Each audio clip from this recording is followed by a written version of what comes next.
We're going to run the country until such time as we can do a safe, proper, and judicious transition. But in practice, what does this mean for Venezuela? President Nicolas Maduro was taken from Caracas to detention in New York, where he faces drug trafficking-related charges. Happy New Year!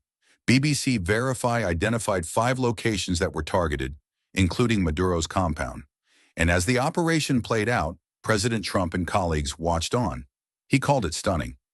But history shows America has been more effective at removing other counts' leaders than managing what follows. So what happens this time first? Who will be in power? For now, Delcy Rodriguez has been sworn in as interim president and has stated Venezuela will never be a colony. Trump claims she's cooperating.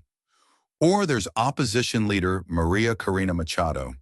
Her party says it won the 2024 Venezuelan election at the time the U.S. said it agreed.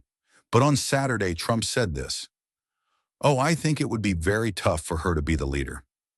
She doesn't have the support within or the respect within the country. She's a very nice woman.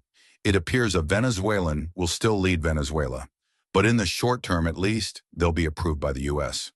Next, who maintains security in Venezuela? Trump says the U.S. is willing to stay involved. We're not afraid of boots on the ground if we have to have. We had boots on the ground last night. But there's a huge difference between the Maduro raid and an ongoing operation to maintain security. Venezuela has a police force and a sizable military. Both have been supportive of Maduro.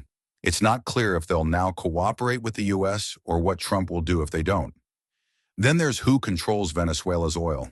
It accounts for nearly 20% of global oil resources. Trump wants to make the most of that.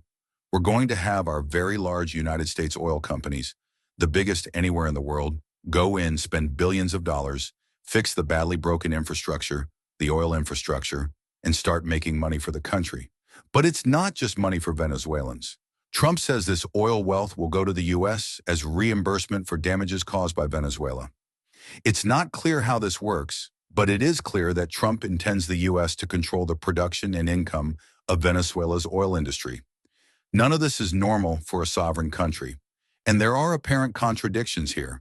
After winning the 2024 election, Trump promised this. They said he will start a war. I'm not going to start a war. I'm going to stop wars. It's caused some surprise that that's involved overthrowing a president and seeking to run another country. And then there's the justification for Maduro's capture and for the multiple deadly strikes on boats in the Caribbean, that it's about drugs. But while Venezuela does act as a transit country for cocaine, according to experts, it's a relatively minor player in global drug trafficking.